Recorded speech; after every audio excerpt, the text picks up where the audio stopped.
കുളത്തിൽ കൊണ്ടുവിട്ടു. മീനിന് വലിയ സന്തോഷമായി. തവളക്കുട്ടനും സന്തോഷമായി.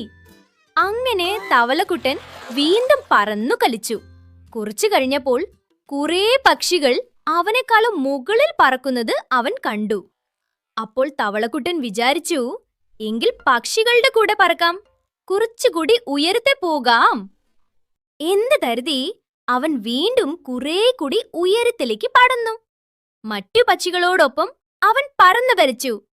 പക്ഷികളെല്ലാം അവനെ തന്നെ സൂക്ഷിച്ചു നോക്കി. തവളക്കുട്ടന് അഭിമാനം തോന്നി.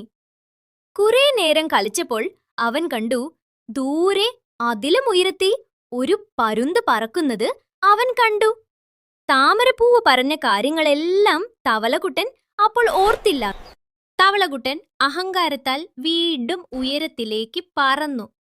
വളരെ ബുദ്ധിമുട്ടായിരുന്നു മുകളിലേക്ക് പറക്കാനെങ്കിലും അവൻ പരുന്തിനൊപ്പം പറക്കാൻ വേണ്ടി അവൻ വീണ്ടും വീണ്ടും പരിശ്രമിച്ചു. അങ്ങനെ അവൻ പറന്ന് പരുന്തിനോടൊപ്പം എത്തി. നല്ല ശക്തിയുള്ള ചൂടായിരുന്നു അവിടെ. എങ്കിലും അവൻ അതെല്ലാം സഹിച്ചു. അവൻ പറന്നു. അവൻ താഴേക്ക് നോക്കി. താൻ ഏറ്റവും ഉയരത്തിലാണെന്ന് അവൻ കണ്ടു. അവന് അഭിമാനം തോന്നി. കുറച്ചുനേരം കഴിഞ്ഞപ്പോൾ അവൻ വീണ്ടും വിചാരിച്ചു, കുറച്ചുകൂടി ഉയരത്തിൽ പറക്കാം.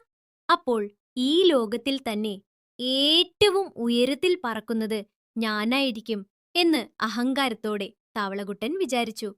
അവൻ കുറേ കൂടി മുകളിലേക്ക് പറക്കാൻ ശ്രമിച്ചു. കുറേ കൂടി മുകളിലേക്ക് ചെന്നു.